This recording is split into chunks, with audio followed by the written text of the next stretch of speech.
While there is a huge variety of camera shots, the final type we're going to look at in this series is the tracking shot, sometimes also called a trucking shot. This is typically where the dolly or slider is placed parallel to the action so the camera can move with the action. This is not to be confused with panning shots where the camera is stationary and just rotated. In a tracking shot, the camera actually moves to follow the action. Previously in this chapter, we looked at how Lawrence of Arabia used a panning shot to show the epic desert landscape. Well, prior to this shot, they also used a tracking shot that followed characters as they were riding camels. Notice how the camera is actually moving on a lateral axis, and this is what makes it a tracking shot. Of course, both tracking and panning are effective ways to show things to an audience. But note the difference in how they feel. The panning shot feels like rotating your head. The tracking shot feels like we're going on a journey with these characters. Now, both of these shots work. They totally work, but they achieve slightly different results. Bry Troyer, the second AD on the Assurance, made an awesome short film called I Love You, Puppet Man. For this shot of the main character dancing, the camera was on a dolly track that ran parallel to his dancing path, and the camera followed the action. Now, if the camera represents the audience, this tracking shot in Puppet Man is like having the audience dance with the character. I mean, how fun is that? In Saving Private Ryan, there's no dancing, but this tracking shot allows us to experience the chaos of war with our characters.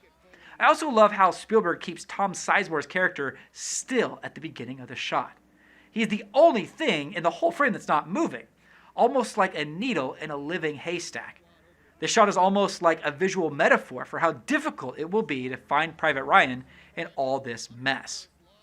As with most types of camera moves, Steven Spielberg is truly a master at tracking shots, so his films are great to study, if only for this reason. And speaking of directors that are masterful with the camera, in this sequence in The Shining, Mrs. Torrance has just discovered that Mr. Torrance's sanity levels have dropped well below the recommended threshold. In this tracking shot, again with the large foreground object here that we talked about in the last tutorial, the camera slides over, and it feels like we're seeing the point of view of someone watching her, and indeed we are. And that feels super creepy. And it feels creepy because the tracking shot makes it feel like we, the audience, are sneaking up on her. Now, as I mentioned, it's probably most common to move in parallel with the action, but tracking technically just refers to following an action.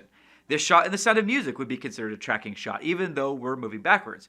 We're still following her, and that's what makes it a tracking shot. Finally, like we saw with panning shots, tracking shots can be another great way to reveal things going on in a scene.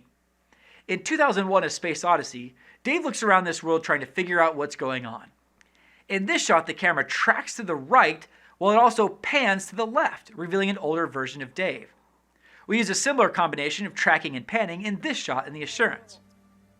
So, like all types of camera moves, tracking shots can be very versatile. They create the parallax, those shifting depth planes that our hunter brains are wired to get excited by.